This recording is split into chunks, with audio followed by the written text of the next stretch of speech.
नमस्कार दोस्तों। आज हम लोग अपने वीडियो में पढ़ेंगे ये जो जैन धर्म का ये दूसरा पार्ट है दोस्तों। और इस तरह से ये 8वां पार्ट है आपका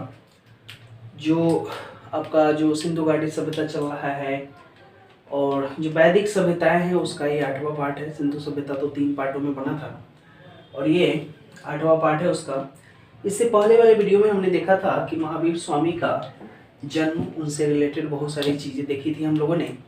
आज के क्लास में हम लोग देखेंगे कि जैन सभाएं कहाँ कहाँ हुई थी, जैन धर्म का विभाजन देखेंगे हम लोग, जैन धर्म से रिलेटेड कुछ प्रतीक चिन्ह हैं, इनसे जुड़ी कुछ कलाएं हैं और इनके जो मुख्य साहित्य हैं उन सभी की चर्चा आज अपने क्लास में हम लोग करेंगे। तो दोस्तों, जिस तरह से बौद्ध संगतियाँ हुई थी उसी तरह से जैन सभाएं भी हुई। हालांकि बौद्ध संगति जो है 4 हुई थी, लेकिन इसमें सिर्फ 2 ही देखने को मिलता है। तो जैन सभाएं कहाँ कहाँ आयोजन की गई इसकी चर्चा थोड़ा सा हम लोग करेंगे। तो सबसे पहला अगर हम लोग बात करें जैन सभा कहाँ कहाँ आयोजित हुई, तो ये सबसे पहले पाटलिपुत्र में हुई थी, जो कि चौथी जो बीसी में है, यानी कि 4 बीसी की बात करें, यानी कि 400 बीसी की बात करें, उस टाइम पे हुई थी। इसके जो अध्यक्ष थे स्थूल भद्र थे, यानी कि इन्हीं की अध्यक्षता में उस टाइम पे जो फर्स्ट सभाएं हुई थी, जिसमें जैन धर्म के जो 12 अंग थे, जो ये अंग का मतलब साहित्य है, उनका संकलन किया गया था, जो कि आगे हम लोग पढ़ेंगे इसमें। तो मेन रूप से हम लोग ध्यान रखेंगे इसके जो अध्यक्ष थे स्थूल भद्र थे 4th बीसी में। और द्वितीय जो बौद्ध संगति हुई थी, जैन संगति या सभाएं हुई थी, जो वल्लभी में हुई थी, जो कि गुजरात में पड़ता है दोस्तों, ध्यान रखेंगे। और 6 AD में, यानी कि 512 ईस्वी में हुई थी, यानी कि ईसा मसीह के जन्म के 512 ईस्वी बाद। यानी कि दोनों का अगर डिफरेंस देखें दोस्तों तो लगभग 1000 का डिफरेंस यहाँ पे देखने को मिल जाता है। तो इसके अध्यक्ष थे देवर्घीगन, और जिसको क्षमा श्रवण भी बोला जाता है। तो यहाँ से भी कुछ क्वेश्चंस पूछे जाते हैं, तो 2 ही आपको याद रखने हैं इसमें विशेष रूप से। बाकी हम लोग देखेंगे कि थोड़ा सा जैन धर्म का जो विभाजन हुआ था, जो चंद्रगुप्त मौर्य के काल में हुआ था, इसकी भी हम लोग चर्चा करेंगे। उस टाइम पे श्वेतांबर और दिगंबर में चेंज हो गया था। चलिए, अब थोड़ा सा पहले हम लोग इससे रिलेटेड चलिए अभी देख लेते हैं। हालांकि तो जैसे यहाँ पे क्या हुआ कि जैन धर्म का जब विभाजन हुआ चंद्रगुप्त मौर्य के टाइम पे, और चंद्रगुप्त मौर्य वाले में जब पढ़ेंगे हम लोग बहुत सारे डिटेल में पढ़ेंगे इसके बारे में। अभी बस छोटी छोटी पॉइंट देखिए जो ऑब्जेक्टिव के दृष्टिकोण से हमारा बहुत ही महत्वपूर्ण है। तो अगर श्वेतांबर की बात करें तो इसमें 2 भागों में बट गया, एक श्वेतांबर में बटा, दूसरा दिगंबर में बटा। तो दूसरा क्या हुआ कि जैसे मौर्य काल में, चंद्रगुप्त मौर्य के काल में क्या हुआ था कि उस टाइम पे लगभग बहुत ही बड़ा अकाल पड़ा था, यानी कि 12 वर्षों का लगभग अकाल था उस टाइम पे। जब 12 वर्षों का अकाल था तो जितने भी ये स्थूल भद्र और भद्रबाहु जो लोग थे, वो क्या है, अपने जितने भी अनुयायी थे उन सब को लेकर जो है चले गए। कहाँ चले गए, यानी कि लेकर श्रवण बेलगोला चले गए। और श्रवण बेलगोला में बहुत दिन रहे, और उसके जस्ट बाद जब अपने यहाँ लौटे तो देखे कि बहुत सारी जो परिस्थिति थी वो चेंज हो चुकी थी, उनके अनुकूल नहीं थी। क्योंकि 12 वर्ष पहले का अकाल पड़ा था, 12 वर्ष बाद की बात करें हम लोग तो सभी चीज़ चेंज हो चुकी थी। तो क्या होता था कि इससे पहले वाले वीडियो में हमने देखा था कि बहुत सारी ऐसी चीज़ें हैं जो परिवर्तन का समर्थन करती हैं, और कुछ ऐसे हैं जो परिवर्तन का विरोध करते थे। इसी के आधार पर जो हीनयान और महायान जो बौद्ध धर्म में इन दोनों का डिवाइड हुआ था, और यहाँ भी उसी के आधार पर श्वेतांबर और दिगंबर की ये चीज़ें। लेकिन अगर हम लोग बात करें तो स्थूल भद्र थे, जो यहाँ भी हम लोग देखे थे, स्थूल भद्र की बात यहाँ पे हम लोग देखे थे। तो स्थूल भद्र क्या थे, परिवर्तन को स्वीकार करते थे, यानी कि उनका मानना था कि धर्म ठीक है, लेकिन जिस हिसाब से हमारा समय परिस्थिति है उसके हिसाब से हमें चलना पड़ेगा। लेकिन दिगंबर क्या बोलते थे कि जैसा महावीर स्वामी बोल कर गए थे वैसा ही हम लोग करेंगे, जैसा कि आपने बौद्ध धर्म में भी देखा था ये दोनों चीजें। तो इसके संस्थापक जो है भद्रबाहु थे और इसके संस्थापक स्थूलभद्र थे। तो ये क्या करते थे, जैसे दिगंबर में, जैसे हमने इससे पहले वाले वीडियो में आपको बताया था कि महावीर स्वामी का मतलब क्या था कि कपड़े इतने फटे पुराने हो गए थे और वो उनको क्या बोलते थे, जीन भी बोला गया था। जीन इसलिए बोला गया क्योंकि अपने ज्ञान इंद्रियों पर उन्होंने क्या किया था, वश किया था, अपने वश में कर लिया था पूरी चीज़ें, उस पर काबू या नियंत्रण कर लिया था। तो उसकी वजह से क्या हुआ कि उनके जितने भी कपड़े फटे पुराने थे उन सब को क्या किया, उसके बावजूद भी नग्न अवस्था में भी रहे। और यही कारण है कि आज भी जो जैन मुनि होते हैं नग्न अवस्था में रहते हैं, तो वो क्या है, दिगंबर वाले हैं। तो दिगंबर वाले ऐसे हैं कि वो जो महावीर स्वामी बोल करके जो उन्होंने उपदेश दिया उन्हीं की बात को मानते आए हैं। लेकिन यह बोले कि नहीं, समय परिस्थिति के अनुसार चेंज होना है। तो इन्होंने क्या हुआ कि श्वेत वस्त्र पहनना शुरू किया, लेकिन इन्होंने श्वेत वस्त्र पहनना शुरू नहीं किया, ये पूर्ण रूप से आज भी नग्न होते हैं। तो कभी कभी देखने को मिल जाता है कि दोनों एक साथ ही चलते हैं, श्वेतांबर और दिगंबर दोनों एक ही साथ ही चलते हैं। जो दिगंबर है दिगंबर जो है पूर्ण रूप से नग्न होते हैं और श्वेतांबर जो है पूर्ण रूप से क्या होते हैं, व्हाइट मतलब वस्त्र पहनते हैं। इसमें बोला गया है कि स्त्रियों की मोक्ष नहीं होती, स्त्रियों के लिए मोक्ष संभव नहीं है। मोक्ष संभव इसलिए नहीं है क्योंकि जो व्यक्ति नग्न रहेगा उसे ही मोक्ष की प्राप्ति होगी, लेकिन स्त्रियों के साथ ऐसा होना संभव नहीं है। स्त्रियों के साथ ऐसा संभव नहीं है, इसलिए उसे मोक्ष नहीं मिल सकता। लेकिन श्वेतांबर में स्थूलभद्र ने कहा कि नहीं, अगर स्त्रियां श्वेत वस्त्र पहनती हैं तो उनके लिए क्या है, मोक्ष की प्राप्ति संभव है। तो ये दोस्तों अपनी अपनी विचार है, हालांकि इससे कोई भी जो है ये पूर्ण रूप से ऐसा तो नहीं है कि ये लोग जो है भगवान के क्या बोलते हैं उसके सबसे करीब रहने वाले लोगों में से ऐसा तो कुछ है नहीं। इन लोगों का अपना विचार था, मोक्ष किसे मिलना नहीं मिलना वो तो बात की बात है, लेकिन इन लोगों का अपना विचार था।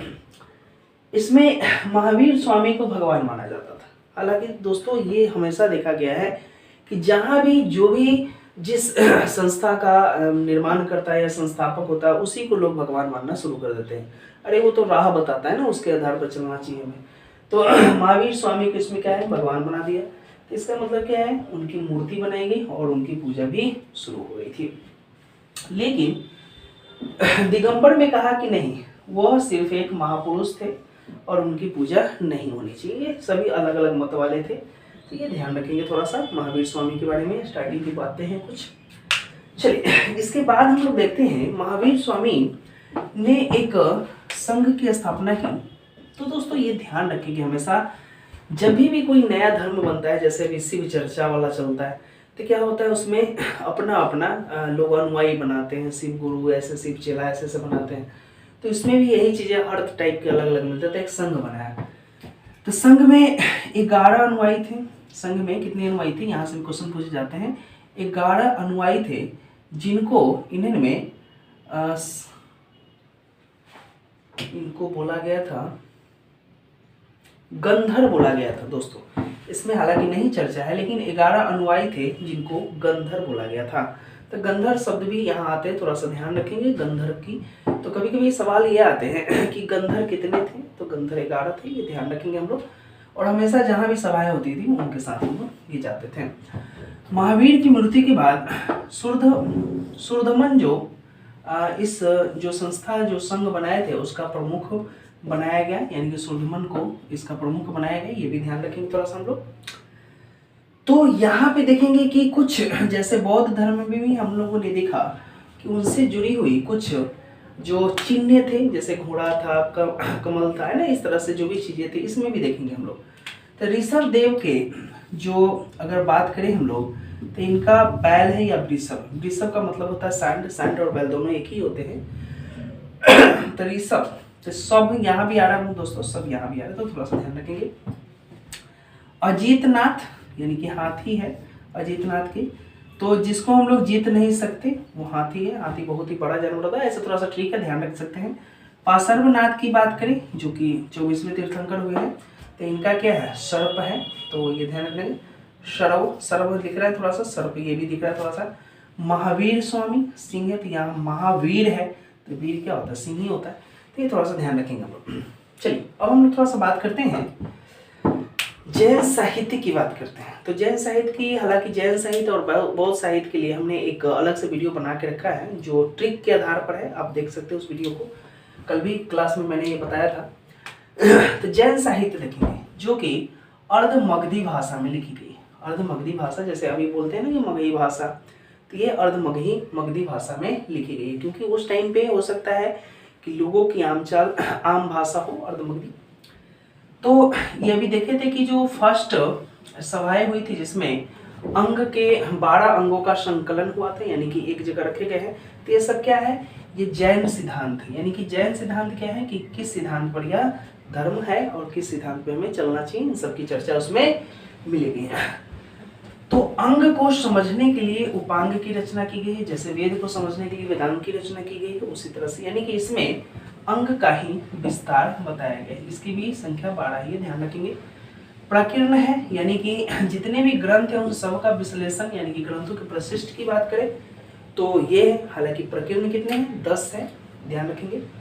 छेद सूत्र और मूल सूत्र, तो ये 2 सूत्र हैं। तो सूत्र क्या है, देखा दोस्तों, मैथ में सूत्र होते हैं, तो मैथ में किस सूत्र में होते, मैथ में सूत्र होते हैं, इसका मतलब जितने भी मैथ बनते हैं सभी सूत्र पे ही बनते हैं। यानी कि इस धर्म को भी चलाने के लिए या तो भिक्षुक या भिक्षुनिया, जो लड़का या लड़की दोनों अलग अलग होते हैं, लड़का को भिक्षुक बोल सकते हैं और भिक्षुनी बोल सकते हैं लड़की को। तो इसमें छेद सूत्रों की संख्या 6 है और मूल सूत्रों की संख्या 4 है, जो इसमें नियम कानून बताया गया है कि कैसे भिक्षुकों को रहना चाहिए, इस तरह से। मेन पॉइंट यहाँ से, जैन साहित्य को आगम कहा जाता है। जैन साहित्य को आगम कहा जाता है, ये थोड़ा सा ध्यान रखेंगे। मेन रूप से जैन साहित्य को आगम कहा जाता है। अगर भगवती सूत्र की बात करें दोस्तों, तो जब हमने पढ़ा था सिंधु घाटी सभ्यता पढ़ा था, तो उस टाइम पे बहुत सारी चीज़ें पढ़ी थी, क्योंकि इसमें लिखित अवस्था में कहाँ कहाँ मिली है, तो भगवती सूत्र का जरूरी चर्चा मिलता है वहाँ पे। तो अंगुत्तर निकाय की भी चर्चा की थी हम लोग बौद्ध धर्म में, और यहाँ पे भगवती सूत्र की चर्चा की थी। तो उसी में मिलता है महावीर और जैन मुनियों का जीवन का पूर्ण रूप से इतिहास मिलता है यहाँ पे, तो इसको भी हम लोग देख सकते हैं। तो ये भगवती सूत्र थोड़ा सा इम्पोर्टेंट है आपका। आगे देखते हैं कल्प सूत्र की बात करें, तो कल्प सूत्र क्या है, जैन धर्म का प्रारंभिक इतिहास है। यानी कि जैन धर्म में दोस्तों एक चीज जैसे ध्यान रखें हम लोग, जैन धर्म में 540 जो बीसी में इनका जन्म हुआ था और 563 में बौद्ध धर्म का हुआ था। हालांकि महावीर स्वामी 24वें तीर्थंकर थे, तो यानी कि उससे पहले 23 हो चुके थे। तो 23 हो चुके थे, इसका मतलब जैन धर्म बहुत ही पुराना है, बौद्ध धर्म से बहुत ही पुराना जैन धर्म जैसा मान सकते हैं आप लोग। क्योंकि 24वां ऐसा तो नहीं है कि एक ही सदी में 24 जन्म ले लिया। अगर एक ही सदी में 24 जन्म ले लिए होंगे तो भी जो इधर 23 साल का डिफरेंट है, उसमें 23 साल में फिर भी जैन धर्म क्या है उससे आगे हुआ होगा। तो इन सब का हिस्ट्री मिलता है आपको कल्प सूत्र में, जिसकी रचना भद्रबाहु ने की थी। दोस्तों ये ध्यान रखेंगे हम लोग, भद्रबाहु। अब देखते हैं इनसे जुड़ी कुछ कलाएं। तो देखना दोस्तों, यहाँ पे श्वेतांबर और दिगंबर की बात हो रही थी, दिगंबर की बात हो रही थी। तो यहाँ पे 2 चीज देखें कि एक जो है महावीर को भगवान मानता था, दूसरा एक महावीर को क्या मानता था, ये महापुरुष मानते। तो उसी में क्या हुआ कि जगह जगह जहाँ भी मूर्ति बनाई गई, जहाँ भी भगवान माना गया, तो वहाँ पे जैन धर्म में क्या है कि 2 चीजें देखने को। तो एक मथुरा शैली, तो अफगान शैली की बात भी हम लोग किए थे, उसमें एक मथुरा शैली है और एक अफगान शैली। तो अब मथुरा शैली में जितने भी मंदिर बने हैं जैन धर्म के, वो मथुरा शैली में ही बने हैं। जैसे अगर हम लोग बात करें खजुराहो की बात करें, जो कि मध्य प्रदेश में है दोस्तों, वहाँ पे देख सकते हैं हम लोग। तो वहाँ पे खजुराहो जो मंदिर है वो जैन धर्म और हिंदू धर्म दोनों को मिलाकर बनाया गया है। क्योंकि इससे पहले जो हम लोग वीडियो देखे उसमें देखे कि महावीर स्वामी बहुत सारे चीज़ ऐसे थे जो आस्तिक वाले भी सेंस में, जैसे आत्मा में विश्वास करना, पुनर्जन्म में विश्वास करना, मोक्ष में विश्वास करना, ये सभी चीज़ जानते थे। इसलिए वहाँ पे जो भी मंदिर बनी हुई है जैन और हिंदू धर्म दोनों को मिलाकर बनाई गई है खजुराहो मंदिर। माउंट अबू जो दिलवाड़ा मंदिर है, ये भी क्या है, एक जैन जो धर्म है उसका जीता जागता एग्जाम्पल है यहाँ पे, और बहुत ही सुंदर है ये कला जो मथुरा शैली में है। श्रवण बेलगोला में बाहुबली का विशाल मूर्ति है, बाहुबली एक क्या थे, यानी कि गंग वंश के मंत्री चामुंड राय थे। गंग वंश के मंत्री जो चामुंड राय थे, उन्होंने बाहुबली की का विशाल मंदिर बनवाया था। तो हो सकता है कि बाहुबली कोई इनके तीर्थंकर या कोई महापुरुष टाइप के हो, तो उनकी यह मंदिर बनाई गई थी। क्योंकि हमने भी देखा कि जैन धर्म अधिकतर श्रवण बेलगोला में इनकी प्रमुख संस्थाएं थी और वहाँ भी लोग जाया करते थे। तो वहाँ एक मान्यता यह है कि 12 वर्ष पर क्या होता है कि जो बाहुबली की मंदिर है उसमें महामस्तकाभिषेक भी होता है।